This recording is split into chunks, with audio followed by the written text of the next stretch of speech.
Okay, you should be good to go now. Okay, great. Thank you. All right. Good morning, everybody. Thank you for joining us for our Education and Public Programs Committee meeting. We are live streaming our meeting this morning. Um, so we have had quite a busy time within the education department. So I did want to just kind of run through some things, some updates for the quarter. And so what we're looking at reflects July through September. And it's kind of funny. I know with all of our meetings, it kind of feels like that was so long ago. So I wanted to just kind of show some images of things that we did during that time frame and then touch on kind of what we're doing now. But I had sent out our meeting minutes from August, have copies for everyone. Did anyone have any questions or anything about the last meeting? It was pretty straightforward, just what what we were covering.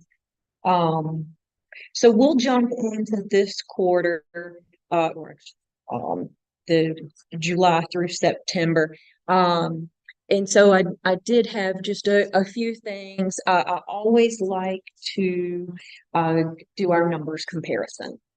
Um, and so our numbers are looking really good right now. Um, Looking at 2023 compared to 2022. And then, of course, 21, I throw that in there too, but there's really, that was still trying to come, yeah, exactly, come back. So that is always a little, a little lower. With our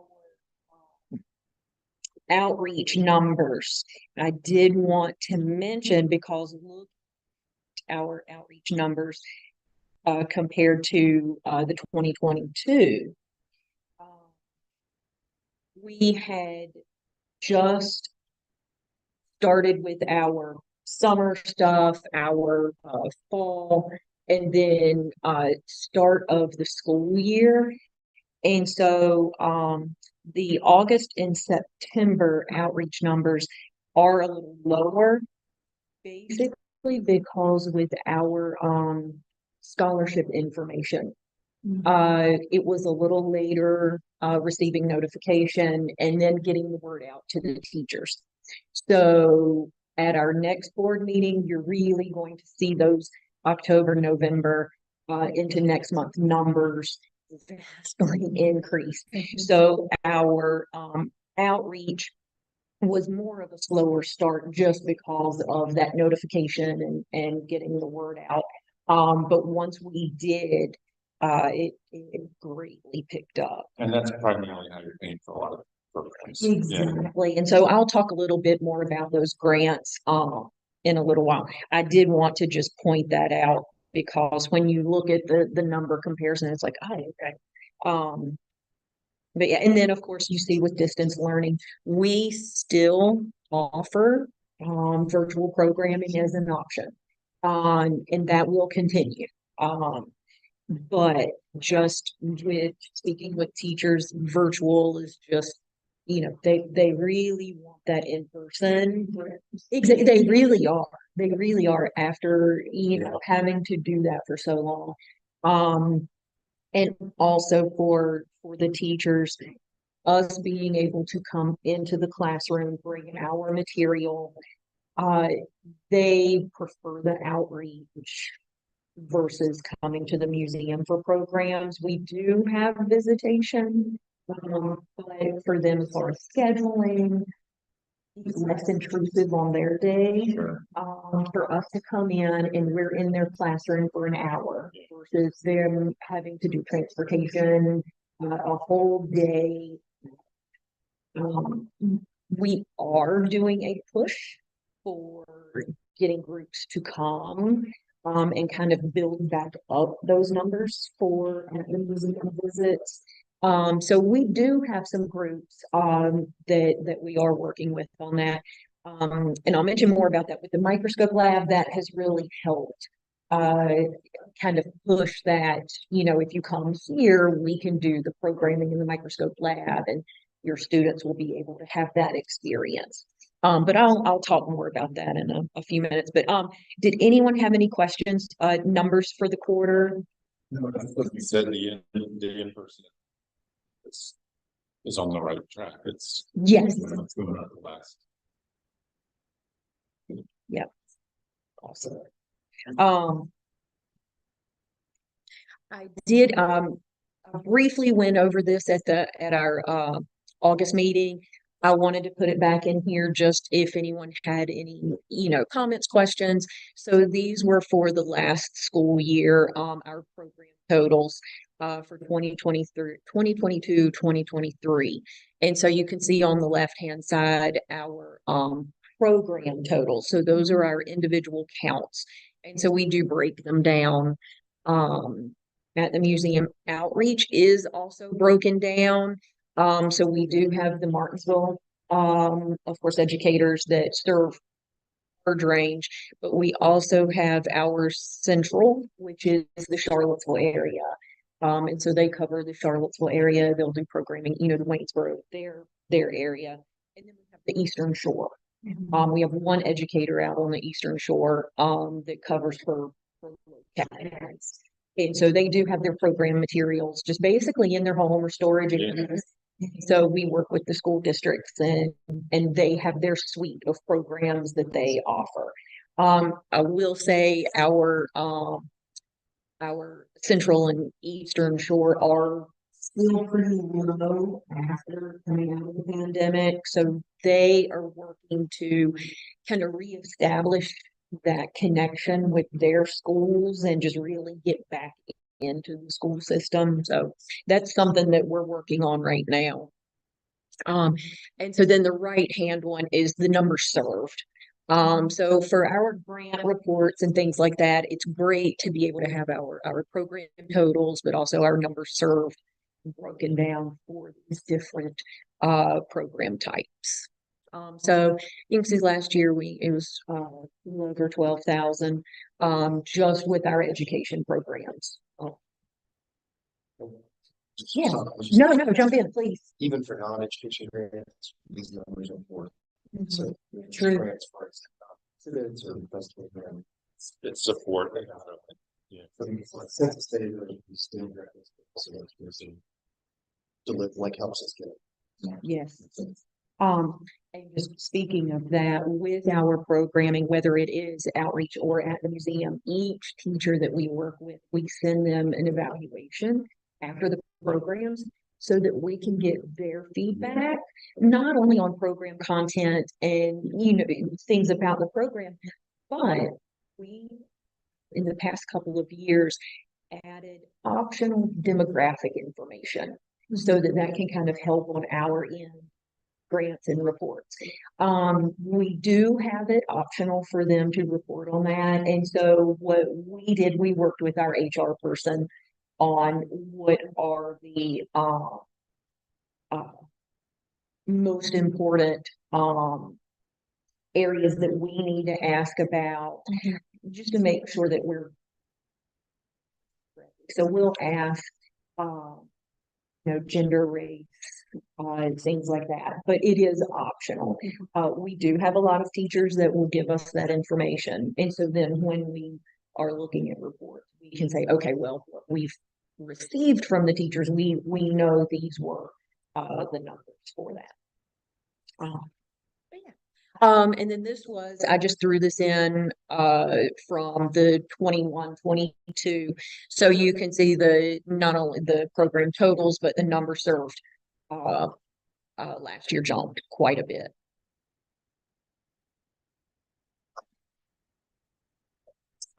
So just diving into the July through September education department.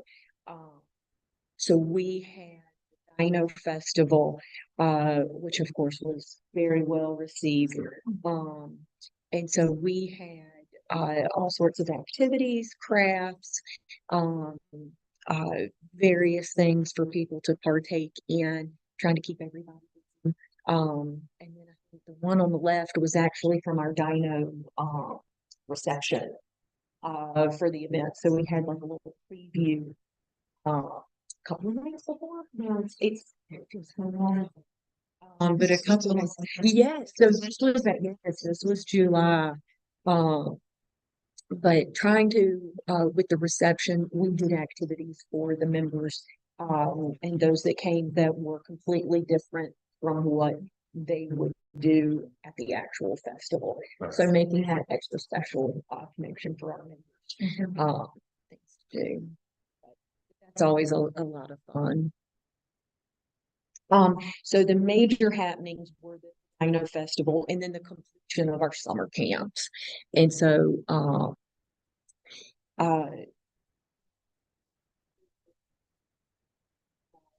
full day summer camps during the summer. We were just 6 to 8 and then 9. So that way you don't have such a big mix in a camp because but with the summer camps, we're very fortunate to be right in front of the city parks. Yeah. So we have Wilson Park. And so we go down there on a daily basis, using the trail system, doing nature activities, bug hunts, things like that. Even some days we just take lunch down there and just, kind of hang out down there. But with the summer camps, we also incorporate the science at the museum. And so, worked with curators and research staff so that depending on the camp topic, they were able to go behind the scenes, see some of the areas, and really engage with the science, the research and collection staff that a lot of them are so inquisitive about learning these things. So the summer camps really gives us a time to kind of jump in and really kind of focus on some things that the kids are interested in.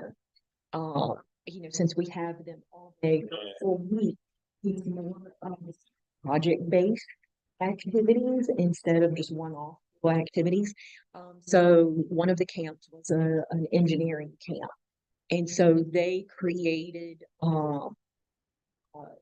posters. And so they had other activities that they were doing, but one of the big things were using these kits that we were able to order through a grant. We had the Siemens grant money, and we were able to order some renewable energy type kits. And so they started on that on Monday, their activities, and then they had their completed roller coasters at the end of the week, and we invited parents at pickup to come down and check out.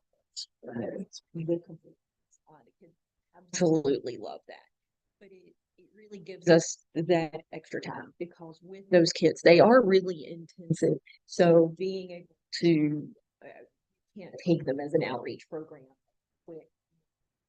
So Are they reusable? yes, Yeah. Take them apart and keep them. exactly. And so we ordered 10 kits and they're all identical, but yes, and so we can reuse them for so that was a wonderful purchase with the grant fund. Summer camp. Don't be like, it's like, total playground. It Yeah. really is. It really is. All of our camps were full this year. We take registration up to 15 students just because of staff. We have youth volunteers that help us. But we try to keep the numbers a little low, just, staff student ratio. It really is. It really is. But all of our camps were full. So yeah, it was going through August into September, we had a trout release. And so at the museum, one of our exhibit areas is called Wild Watersheds. And we have a really large tank. It's like a huge, huge aquarium that we have brook trout in. And so we work with another organization called Dan River Basin Association. Wonderful. They have a program for trout in the classroom. And so we are one of their sites for trout in the classroom. And this is, they work with schools. So with trout in the classroom. So you receive eggs in the fall. Eggs, the hatching, and of course, students are able to everything from mortality, unfortunately. Is the development of the school year. Then we do a release every year of the trout, and they're probably maybe about this big at the time of release, release them into the Smith River, and then we start that process again the next school year. So we work with our school students. So since we do specific trout classrooms, so we school students are able to help care for staff. Sure. Because they're not coming in every day to do the maintenance, but they're able to be involved with the program. So what you're seeing in the left, they all have a cup that has at least one trout, couple of trout in there. So all of them to release their fish in the river and to swim away. And hopefully no fish come in. It's not immediate. Exactly. Exactly. But it's a lot of fun. And so the day we spend, at the river, great concepts like the macroinvertebrates, all of the critters that are in the water, the importance of those with water quality, things that they can do. And of course, just being able to handle animals and things like that. So it's a lot of fun. So right now, working on that new round with eggs, and then we'll do it again next end of summer before the start of the school year. We also with homeschool, we kick off the school year with the open house in August, and then we start our homeschool September through May. So typical school year, but every August we run an open house. And this year we were pleasantly surprised with the turnout. We have online registration for the homeschool programming. And we break the students into 3 groups. And so it's the 3 of us conducting programming simultaneously. So we have 6 to 8 year olds. So we have 3 classrooms running. So the families that have multiple age children. But we were pleasantly surprised with the open house. Haven't even started the programs yet. We reached full capacity for the school year. 6 to 8 weeks. Just between open registration the same day as the open house and taking walk-in registration. We knew, you can see the trends of the numbers increasing. We just were pleasantly surprised with this year. Is that enough? So each month have the homeschool program twice a month. So it's the first Wednesday and third Wednesday every month. And so the way that they can register for the entire year is what most of them do to make sure that they discounted price for those that do the whole. They can register individually, but as some have seen this year, we've had to place on a waiting list because of just the demand. Sure, something. Yes. Their routines. Yeah. And so, take each class has about 20 to 25 students. So, on the given homeschool day, we have about 75 students, participating in the homeschool program. Have, of course, different topics each session, and we try to work it so that if they can only come to a few classes, it's not they're not missing something from the previous. We do have a couple of sessions this year that we have two. We just wrapped with one, microbiology, in which we used nutrientography. The kids swab around the museum, swab their ography. For a little while to see what grows. Oh, that's fun. I definitely did that for high school, but Janitorial stuff. And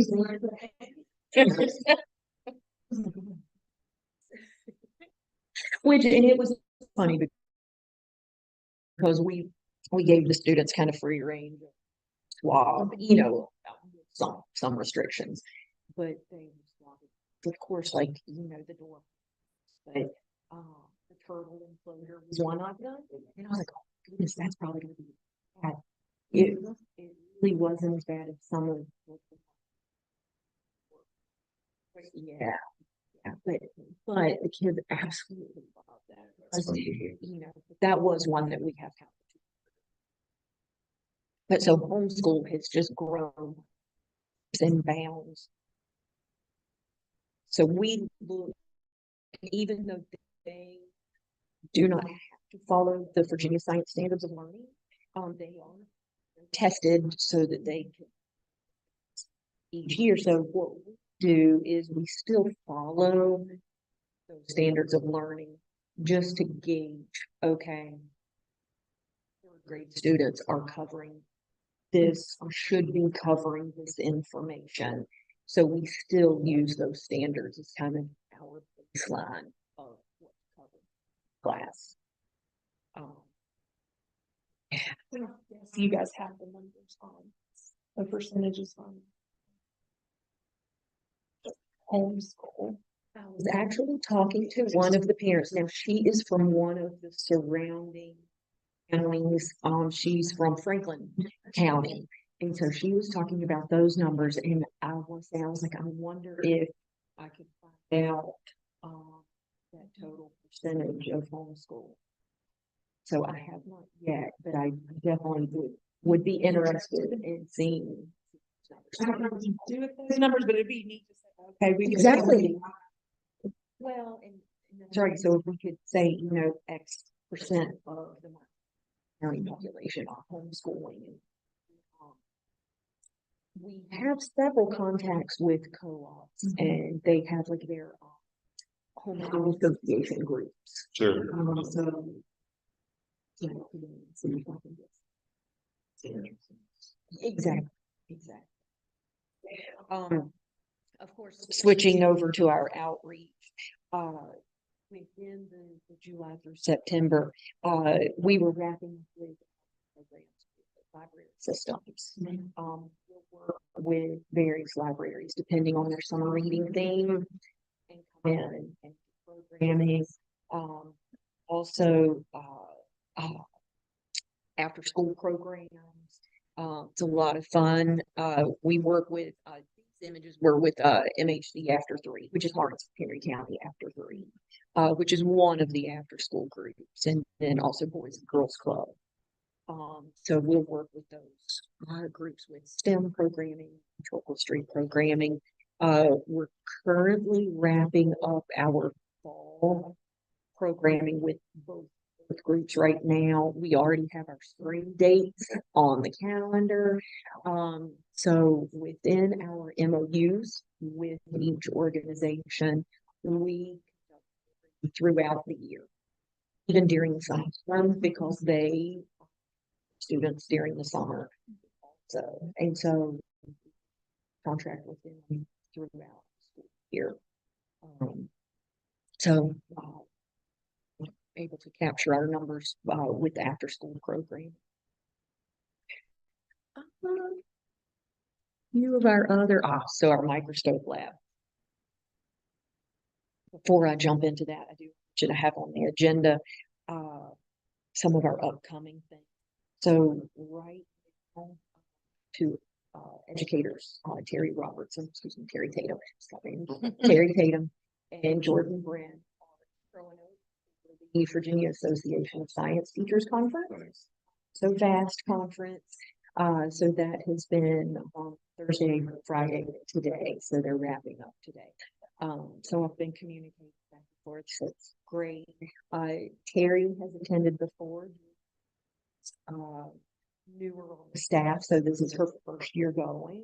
So she was texting me just, how amazing being able to connect with science teachers, just attend these sessions and that we can then incorporate also great networking opportunities. So I'm sure there's teachers in the schools who don't know. exactly. Exactly. That's right. And so they're in Roanoke, but also Zach Ryder, our marketing manager, is also attending FAST to set up a table. So he's set up as an exhibitor at the conference as well. So that interacting with those science teachers and other organizations that are there to just kind of share the work. Yes. So that's happening right now. Dr. Kiger and I are working with the College Institute in Martinsville on some program collaboration for the fall and spring. So looking at working with students on programming. So teacher professional development. So being able to tie in both of those. So we're working on that also. But like I mentioned earlier, the microscope lab, that has really allowed us, of course, on one hand, expand our programming, but two, be able to use that as kind of that catapult to entice the teachers to come to the museum for a visit. So of course, during a visit, they'll be able to explore the exhibit areas and then work with us on programming. So in the microscope lab, we have 15 of the student scopes, very user-friendly, and with quick orientation on just to familiarize with the scope. Power in, this was a grant funded initiative.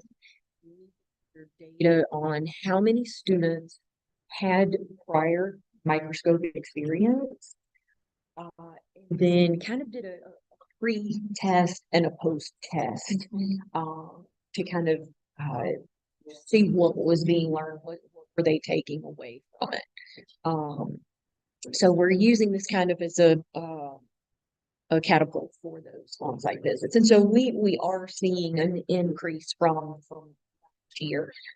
We have some groups coming at the end of the month, and then in February, jumping way ahead, but in February, we have every 5th grade from Pennsylvania County, Danville City schools coming to the museum. So we've set up 4 days. This will be the second year that we've done this with those school districts. So it's 4 days, a couple of the schools each day, but we'll conduct programming, have the exhibit exploration. That's every 5th grade class, every 5th grader coming through the museum, rotate through the microscope lab. So that will greatly increase those at the museum numbers. So like I mentioned, it's our second year. working with them on that. So really looking forward to that. That'll be into February. Something that is just a year ago. Or is it- No, so we use the grant funds to purchase these. So these will be, even though it was a grant, funded, this will be an ongoing uh, option. Yes, yes. And it's one of those that a lot of the teachers are like, well, we have scopes that we just kind of rotate around. So being able to come in, student, have a scope that they can utilize on their own, has really helped. And so working with the school districts on just really pushing that, and looking at their standards of, okay, what can we cover from your standards within a microscope? So it's not just a fun thing. Exactly. It is purposeful. Yes. I think the image on the left, they were actually identifying predator prey relationships based on smells. So and exactly. And so I worked with two of our curators on this grant, and then of course as well on this grant. And so we're able to, of course, provide the programming, but incorporate the science that they're doing.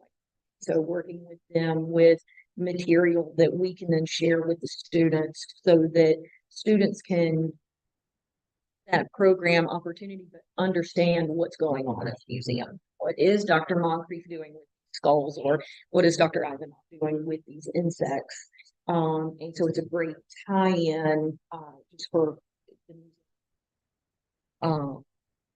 So this will be ongoing. Yes. I can't believe, but did you mention that the curatorial staff use somebody for it too? And so it is exactly. So it's not just it is a shared space. And so that is something that, of course, all of the staff we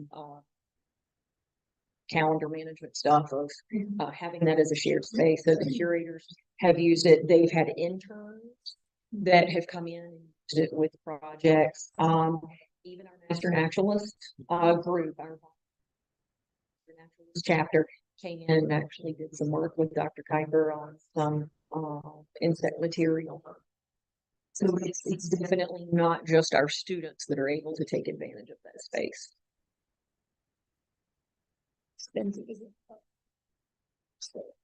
Like, we don't worry that.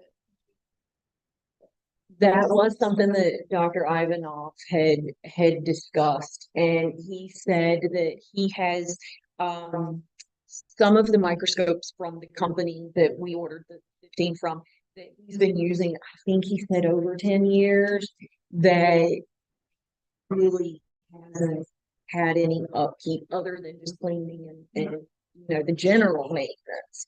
If we had to pack them all up and bring them to North Carolina, where there is a scope servicing Mhm. company, it would probably be dollars a scope. But yeah, but I'm talking literally what Christy's saying, like 10 years down the line. We may. Because these are stationary.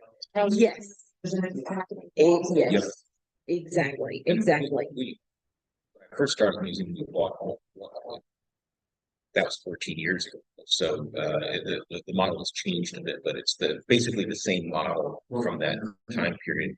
And even though those are considered quote unquote student grade scopes, it's actually really good. They don't look like the ones that are. Now, They really the are. optics and everything on first class, and we have taken that one and transported all over the East Coast for different workshops and things like that, and it's still going strong. And we've never sent it to North Carolina. Yeah. I think the biggest thing is going to be your computers. Exactly, and that's what I was going to mention. So you notice we have a couple of the scopes that can connect to some TVs. So that way, if we want to share an image to the whole entire room, we can do that. Wi-Fi connection.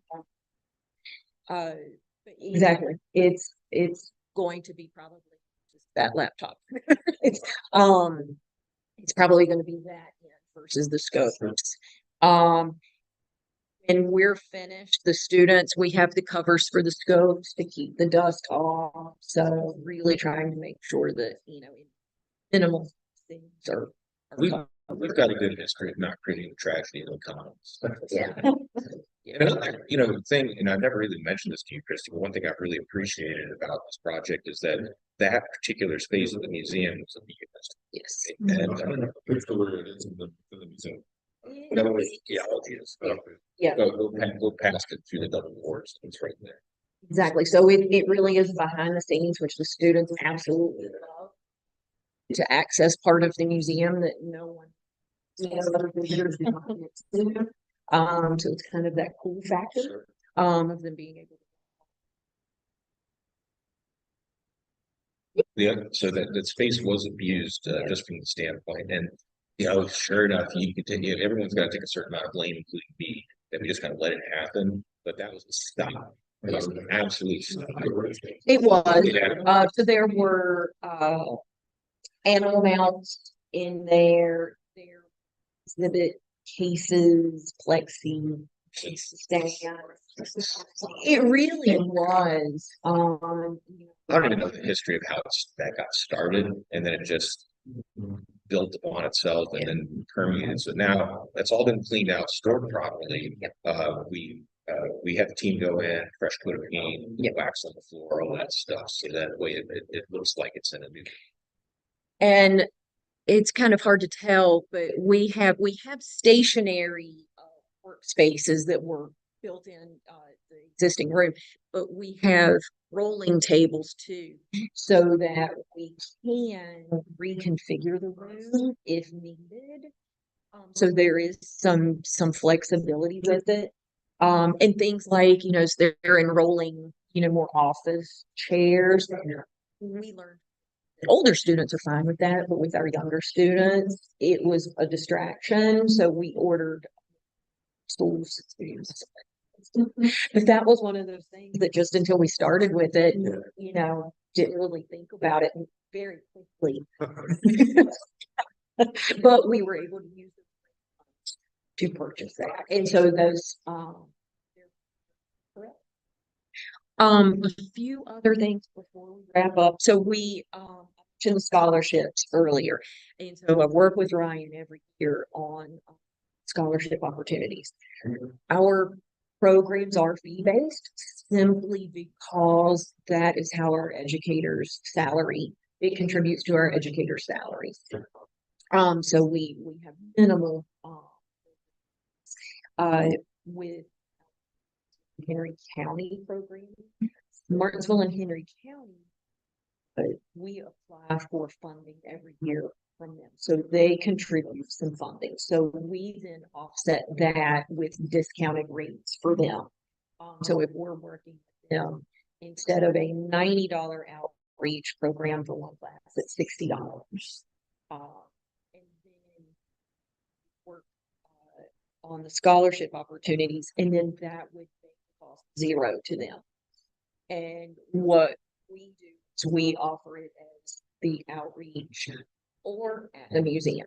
And so that's something that we've really been pushing with the microscope lab. Okay, if you can bring your students here, we will cover the exhibit cost, the program cost with your scholarship funds so that it is zero. We do tell them with any parent chaperones fee out, which is minimum, it's $5 for parents to come along. But that was just so that we're not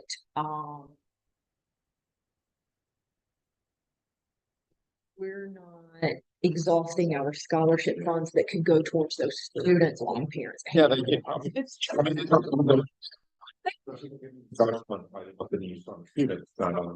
Exactly.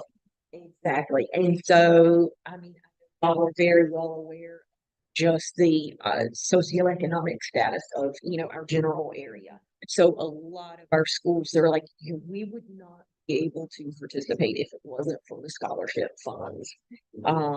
And so we received, and I listed out some of them, and these are continuation of partnerships that we've had for a couple of years now. So we have the scholarship funds out, and it is on a first come, first served basis. And so I work with the superintendents, the administrators, and then trickle down to the teachers to get that word out. And so that's going very well. Working with Ryan, or, just, how many other scholarships can we offer? We do still have groups that come in and pay for their visits. In need of scholarships. We do not apply the scholarships for our program, our school programs, or our toddler age programs, but we do apply scholarships for our summer camps. Okay. And have parents take advantage of that. Summer camps are pretty minimal as well. $130 per week. And it's but then we still offer scholarships for those. So avenues for those scholarship opportunities. And part of our education and public programs committees, we have our exhibits subcommittee with. And so I talked with Bethany, which she attended our last meeting. But Bethany Fisher is our new exhibits person. And so touching base with her on things that happened during our time, our Dino Festival, they brought in our Triceratops skeleton that was in Waynesboro at the library. And so we basically borrowed our Triceratops from exactly back. And so it traveled back to VMNH for the festival time. And then, of course, our staff then took. So that was a good chunk of time. She's working within the exhibit areas and lab areas, doing a lot of updates for the permanent exhibits. So adding monitors, adding so especially the CHML, which is the Cultural Heritage Monitoring Lab, which is visible from the Hall of Ancient Life. So adding those monitors and whiteboards so that Dr. Bassett and his staff can add updates, have slide deck going. Exactly. So being able to kind of showcase what's going on. And another big move was the Stegosaurus that was in the temporary use room is now in the main area, and they added lighting.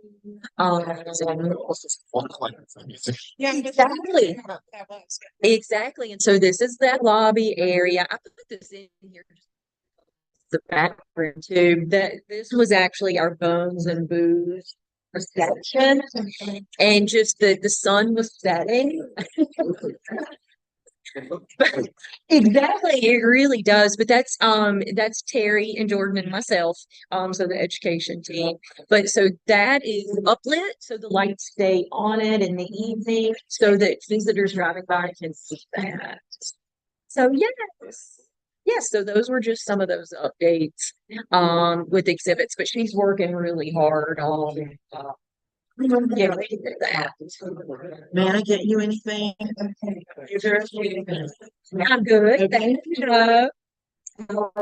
But really quick before we wrap up, any questions?